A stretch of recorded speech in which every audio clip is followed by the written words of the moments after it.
One bright blue morning, the hunter and mermaid started for the beach. They left the boy in bed with his toys. He had a cold.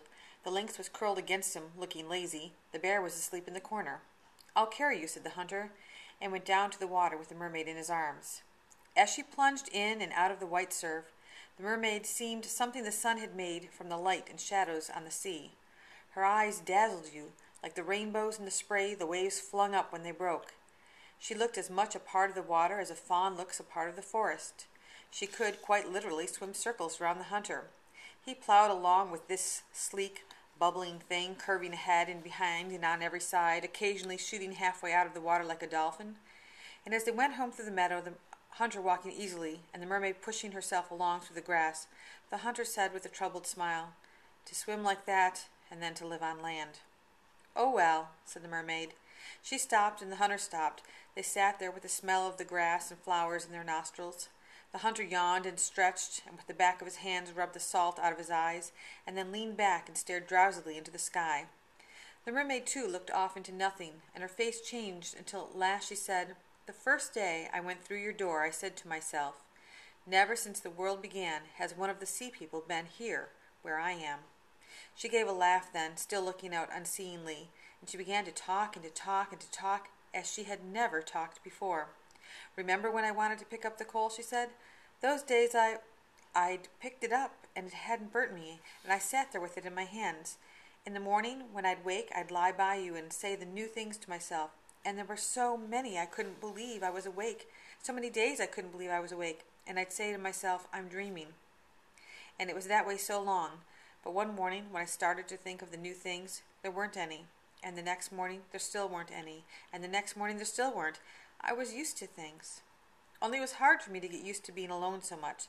The sea people go in schools like fish. We're never alone. I'd wait for you and push myself across to the window and think how long it would take me to push myself down over the meadow and the beach to the sea.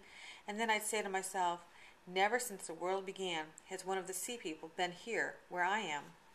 But that just meant that they'd been wrong and I was right, I'd tell myself, and I believed it. Only it was hard for me to believe it. And it was hard when I went back to them. They were sorry for me." Here the mermaid frowningly repeated some words and went on. "They were sorry for me, the one who lives with the animals. That's what they called me, the one who lives with the animals. The sea people don't know what a pet is. They couldn't understand why I wanted to live with animals and land animals at that. And they don't know you or what you're like. To them, you're a big animal from the land and dangerous. When I went back to them, they were always so sure that this time I would stay. And sometimes after I'd been with them a day or two, there where everything is so easy and the way it's always been, it was hard for me to believe that I was coming back to you. Sometimes it would seem to me that you and the house and the bed and the table were a dream I'd had, and now I was awake. To get back to you, I'd have to go to sleep again and dream the same dream. I remember I used to dream I lived on a ship and had legs when I was little, and when I told my mother, she shook her head and said everything good comes from the sea. But not for me, not for me, the mermaid said passionately, because the land is different. Sometimes the sea's rough, sometimes it's calm, but down underneath it's always the same. And life's like that there. Once when I'd lived with you for years and years, I'd gone back to them, and the second day was the same as the first, and the third day the same as the second, and I began to feel so strange inside. I wanted something. It was like being hungry, only I wasn't hungry. And then I knew how you feel when it rains and there's nothing for you to do. I knew, but none of them knew. They don't know how to be bored or miserable. One day is one wave, and the next day the next. For the sea people, and whether they're glad or whether they're sorry, the sea washes it away. When my sister died, the next day I'd forgotten and was happy. But if you died, if he died, my heart would break. When it storms for the people, no matter how terribly it storms, the storm isn't real. Swim down a few strokes and it's calm there. Down there it's always calm, and death is no different. If it's someone else who dies, we say swim away from it. We swim away from everything. But on land it's different. The storm's real here, and the red leaves and the branches when they're bare all winter, it all changes and never stops changing, and I'm here with nowhere to swim to, no way to ever leave it or forget it. No, the land's better. The land's better. The hunter stroked her shoulder and said in a serious, thankful voice, "I'm glad it's better for you." He had learned something he had never known before. The mermaid could cry. But the mermaid was no different from the mermaid for her tears, and the hunter for his knowledge. And the meadow was still warm and soft and smelling of its flowers, and it ran out green to the sunny beach, green to the shadowy forest, and the hunter and mermaid sat there in it. Below them the white on green of the waves was lined along the white shore. Out beyond, the green sea got bluer and bluer, till at last it came to the far-off blue of the island. There were small seals on the seal rocks, and the little gray spot out above the waves was a big black and white osprey waiting for a fish. But no fish came, and it hung there motionless. Everything lay underneath them like something made for them. Things got smaller and smaller in the distance, but managed somehow to fill the whole world. "I'll carry you," said the hunter, getting up. He went on with the mermaid in his arms. When he got to their door, he put her down, and they turned and looked at it all again, and then opened the door and went into the house. "You were gone so long," the boy said. "Look at the shells I brought you," said the hunter, holding them out. The boy went through them carefully. There were 2 good enough to save. He put those with his own shells, and then went over them all one by one. Then he said to the mermaid, "The big one you brought me's still the best. The one from the bottom of the sea, these are good ones, but it's still the best."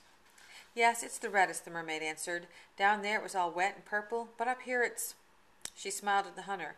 As red leaves, as red as a coal." The boy asked, "Can't I get up now?" "In a little," said the mermaid, "and because you were so good and stayed in bed all the time we were gone, I'll tell you a story." The boy laughed with joy. There was nothing he liked better than the mermaid's stories.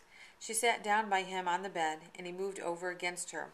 "Once upon a time," she began, "long, long ago there was a mermaid. Like you?